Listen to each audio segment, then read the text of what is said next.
तुझे भरोसा नहीं ना, तो फिर जा अपने कमरे में जाकर देख। तेरे पलंग के नीचे तुझे तेरी माँ की हड्डियां मिलेंगी। प्रभात दौड़कर अपने कमरे में जाता है और अपने पलंग के नीचे देखता है। वहां पर सचमुच एक कंकाल पड़ा हुआ था और उसके शरीर पर जो कपड़े थे वो प्रभात की माँ के थे। क्या बात है, आज तो आप सुबह से ही बहुत बिजी हैं। ऐसा क्या लिख रहे हैं? बस एक फैमिली की कहानी लिख रहा था। जैसे हमारी फैमिली है ना, तुम, माँ और मैं, लेकिन थोड़े अलग तरीके से, क्योंकि ये कहानी हॉरर है और इसमें जो आदमी है ना, मैंने उसकी बीवी को मार दिया है। मतलब कहानी में ऐसा लिखा है। और जानती हो, उसके बाद जो बीवी है ना, वो एक बुरी आत्मा बन जाती है। क्या बेटा, इस तरह की डरावनी कहानियां क्यों लिखता है तू? जानता है ना, हम जो सोचते हैं, जो लिखते हैं, हमारा दिमाग पूरा दिन वैसा ही होता रहता है।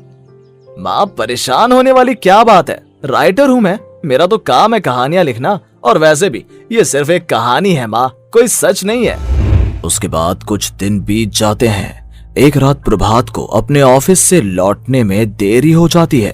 रात के लगभग 12 बजे हुए थे। प्रभात जैसे ही अपने घर पहुंचता है, उसने देखा कि उसकी पत्नी दुर्गा डाइनिंग टेबल पर उसका इंतजार कर रही है। आ गए आप? कब से आपका इंतजार कर रही थी। देखिए ना, खाना भी ठंडा हो गया है। अरे दुर्गा, आज तुमने अपने इतने लंबे लंबे बालों को खोलकर क्यों रखा है? तुम तो हमेशा अपने बाल बांध कर रखती हो। वो क्या है ना प्रभात, जब इंसान अपनी जिंदगी से मुक्त हो जाता है ना, तो उसे दूसरे सारे बंधन खोल देने चाहिए। इसलिए मैंने अपने बालों के बंधन भी खोल दिए। ये तुम किस तरह की बातें कर रही हो? तुम ठीक तो हो? मैं बिल्कुल ठीक हूँ प्रभात। अच्छा चलो खाना खाओ। वो क्या है ना दुर्गा, मुझे भूख नहीं है। ऑफिस में कुछ खा लिया था। कोई बात नहीं, मैं तुम्हारे लिए एप्पल काट देती हूँ, एप्पल खा लो। नहीं दुर्गा, मुझे नहीं खाना है, मेरा मन नहीं है यार। तभी अचानक से दुर्गा अपने हाथ में एक बड़ा सा चाकू लेकर प्रभात पर हमला कर देती है। प्रभात अपने आप को बचाने की कोशिश करता है।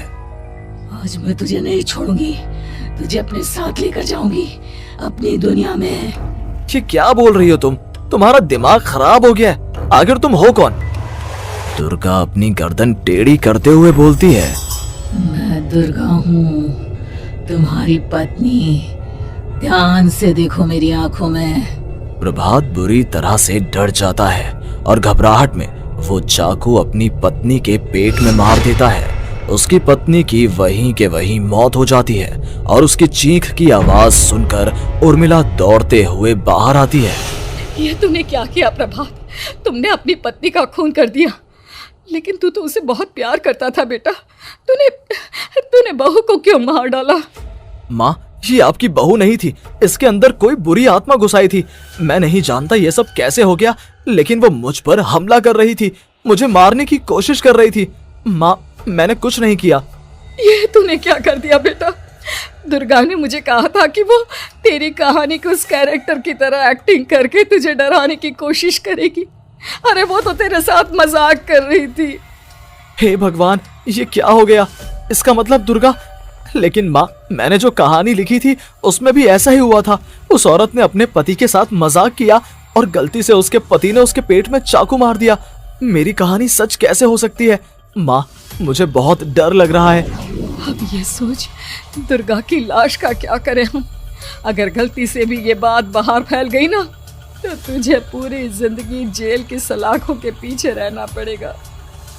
एक काम करते हैं माँ, हम घर के पीछे वाले बगीचे में उसकी लाश को दबा देते हैं। अगर कोई पूछेगा तो कह देंगे कि उर्मिला अपने मायके गई और फिर एक दिन हम भी अचानक यहाँ से कहीं दूर चले जाएंगे। कोई नहीं आएगा हमें पूछने, कोई नहीं आएगा माँ, बाद में जो होगा हम देख लेंगे। प्रभात अपनी माँ उर्मिला की मदद से दुर्गा की लाश को अपने घर के बगीचे में गाड़ देता है। कुछ दिन तो ऐसे ही बीत जाते हैं, लेकिन एक दिन अचानक रसोई से आ रही कुछ आवाजें सुनकर प्रभात की नींद खुलती है। प्रभात ने देखा कि वहां पर एक लंबे बालों वाली औरत दूसरी तरफ चेहरा करके खड़ी हुई थी। कौन है? कौन है वहां पर? अरे कौन हो तुम? मैं दुर्गा हूँ प्रभात। क्या हुआ? मुझसे इस तरह के सवाल क्यों कर रहे हो तुम? तुम दुर्गा नहीं हो सकती। दुर्गा तो प्रभात, मैं तुम्हारी पत्नी हूँ, तुम मुझे कैसे भूल सकते हो? 4 दिन के लिए मायके क्या चली गई, तुम तो मुझे भूल ही गए। अब अगली बार ना मैं कहीं नहीं जाऊंगी। पता चला तुमने तो मुझे पहचानने से ही इनकार कर दिया। नहीं, तुम दुर्गा नहीं हो सकती। तुम दुर्गा हो ही नहीं सकती। मैं जानता हूँ ये सब क्या हो रहा है। मैंने अपनी कहानी में लिखा था कि उस आदमी की पत्नी की मौत के बाद एक बुरी आत्मा उसका रूप लेकर उसके घर में आ जाती है। तुम वही हो ना? और अचानक से खूबसूरत दुर्गा का चेहरा काला पड़ जाता है। उसकी आंखें लाल हो जाती हैं और पूरे शरीर पर बाल, लंबे नुकीले नाखून, उसके दोनों पैर उल्टे हो जाते हैं और बेहद डरावनी आवाज में वो चिल्लाकर कहती है, बुरी आत्मा, मेरा खून करके मुझे अपने ही घर में गाड़ कर तू मुझे बुरी आत्मा कह रहा है? मैं तुझे छोड़ूंगी नहीं। और अचानक से प्रभात के घर में बेहद डरावनी आवाजें गूंजने लगती हैं। घर में चारों तरफ बहुत सारी बुरी आत्माएं नजर आने लगती हैं। प्रभात घबरा कर अपनी माँ को आवाज देता है, माँ कहाँ है आप? जल्दी आइए माँ, देखिए ना ये सब क्या हो रहा है। प्रभात ने देखा कि अचानक से उसकी माँ कमरे से दौड़ कर आती है।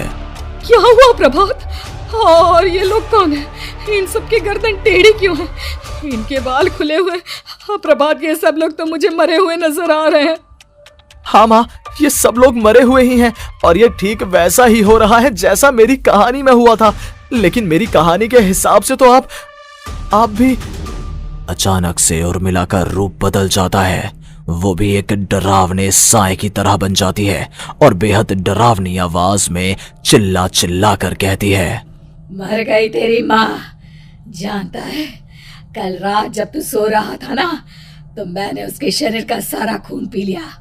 अब बस हड्डियां बची है उसके शरीर में।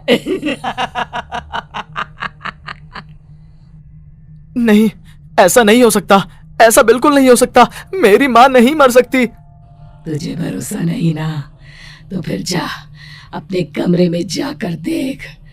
तेरे पलंग के नीचे तुझे तेरी माँ की हड्डियां मिलेंगी। प्रभात दौड़कर अपने कमरे में जाता है और अपने पलंग के नीचे देखता है। वहां पर सचमुच एक कंकाल पड़ा हुआ था और उसके शरीर पर जो कपड़े थे वो प्रभात की माँ के थे। माँ, अब मुझे कुछ करना पड़ेगा। लेकिन मेरी कहानी में लिखा था कि माँ की मौत मेरे हाथों से होगी, पर माँ तो पहले ही मर चुकी है और वो बुरी आत्मा मुझे भी मार देगी। नहीं, इससे पहले कि वो मुझे कुछ करे, मुझे उसका काम खत्म करना होगा।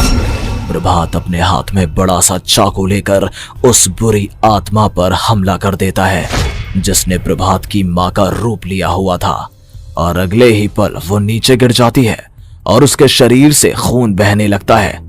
ऐसा नहीं हो सकता, एक बुरी आत्मा के शरीर में तो खून होता ही नहीं है। तो क्या सच में मैंने अपनी माँ को मार दिया? लेकिन अभी कुछ देर पहले तो फिर वो कंकाल किसका है? और ये कौन है? मैं पागल हो जाऊंगा। और अपनी माँ की लाश, इसका मैं क्या करूं? लोग पूछेंगे तो मैं क्या जवाब दूंगा? तभी वहां पर दुर्गा का रूप लेकर जो आत्मा थी उसने प्रभात से कहा, गाड़ दे अपनी माँ को ले जाकर उसी जगह जहाँ तूने मेरा खून करके मुझे गाड़ दिया था। चला जा। घबराया हुआ प्रभात पागलों की तरह अपनी माँ की लाश को लेकर बगीचे में गाड़ देता है। प्रभात की हालत पागलों जैसी हो जाती है। वो अपने आप को अपने घर में बंद कर लेता है। कहानी के हिसाब से तो आगे ये हुआ था कि कहानी लिखने वाले ने उन बुरी आत्माओं से डरकर आत्महत्या कर ली थी। तो क्या मैं भी मर जाऊंगा? क्या मैं भी आत्महत्या कर लूंगा? एक काम करता हूँ, मैं अपनी कहानी का अंत बदल देता हूँ। हाँ, ये मैंने पहले क्यों नहीं सोचा। मैं लिख दूंगा कि कहानी को लिखने वाला आत्महत्या नहीं करता, बल्कि कहीं दूर जाकर नए सिरे से अपनी जिंदगी शुरू करता है। यही सोचकर प्रभात ने अपनी लिखी हुई कहानी को बाहर निकाला और उसे पढ़ना शुरू किया। ये देखकर वो हैरान रह गया कि कहानी का क्लाइमैक्स तो किसी ने पहले ही बदल दिया था। ये क्या? इसमें तो लिखा हुआ है कि आखिर में उस लेखक की पत्नी और माँ दोनों बगीचे में जिंदा दफन थे। बुरी आत्माओं ने उनको कैद करके रखा था और वो लेखक अपनी माँ और पत्नी दोनों को जिंदा बाहर निकाल लेता है। लेकिन ये सब लिख किसने दिया? प्रभात दौड़कर बगीचे में जाता है और वहां पर खुदाई करना शुरू कर देता है। प्रभात देखता है कि वहां पर लकड़ी के 2 बड़े संदूक हैं और उनके अंदर से आवाजें आ रही हैं। प्रभात, प्रभात बचा लो मुझे, अगर थोड़ी देर और हो गई तो वो मुझे छोड़ेगी नहीं। बेटा देखो, मैं इस बक्से के अंदर बंद हूँ, प्लीज मुझे बाहर निकालो, वो बुरी आत्मा किसी भी वक्त मुझे मार डालेगी। प्रभात वो दोनों बक्से बाहर निकालता है और अपनी पत्नी और माँ दोनों को आजाद करवा लेता है। लेकिन तभी वहां पर अचानक से एक बेहद डरावनी और खौफनाक दिखने वाली औरत आ जाती है। तुझे क्या लगा था इतनी आसानी से अपनी पत्नी और माँ को बचा लेगा? बस 5 मिनट और उसके बाद अमावस का चांद आसमान में आने ही वाला है। लेकिन तूने इन दोनों को बाहर निकाल लिया, अब तुझे मरना होगा। नहीं, मैं जानता हूँ मैं नहीं मरूंगा, और अब आगे क्या करना है ये भी मुझे पता है। प्रभात, ये बहुत खतरनाक है, हमें मार डालेगी। प्रभात, चलो यहाँ से। नहीं दुर्गा, अब मुझे अच्छी तरह से पता चल चुका है कि इस बुरी आत्मा से हम कैसे पीछा छुड़वा सकते हैं। और इतना कहकर प्रभात अपने हाथ में पकड़ी हुई सिंदूर की थैली उस बुरी आत्मा के ऊपर उछाल देता है। कुछ ही देर में वो जमीन पर गिरकर राख में बदल जाती है। ये सब क्या हो रहा था बेटा? ये सब तुम्हारी लिखी हुई इस कहानी की वजह से हुआ है ना? नहीं माँ, पहले मुझे भी ऐसा ही लगा, लेकिन बाद में पता चला कि बरसों पहले हमारे इस बगीचे की जमीन के अंदर किसी को जिंदा गाड़ दिया गया था और बस उसी औरत की आत्मा हमें परेशान कर रही थी। उसी ने मेरे शब्दों में जान डालकर उस कहानी को जिंदा कर दिया था। मुझे माफ कर दो प्रभात, मैंने आपकी कहानी के साथ छेड़छाड़ की थी और उसे बदल दिया था। माफी मांगने की जरूरत नहीं है दुर्गा, तुम्हारे उस बदलाव की वजह से ही आज हम सब जिंदा हैं, क्योंकि आखिर में कहानी में वो हुआ जो तुमने लिखा था।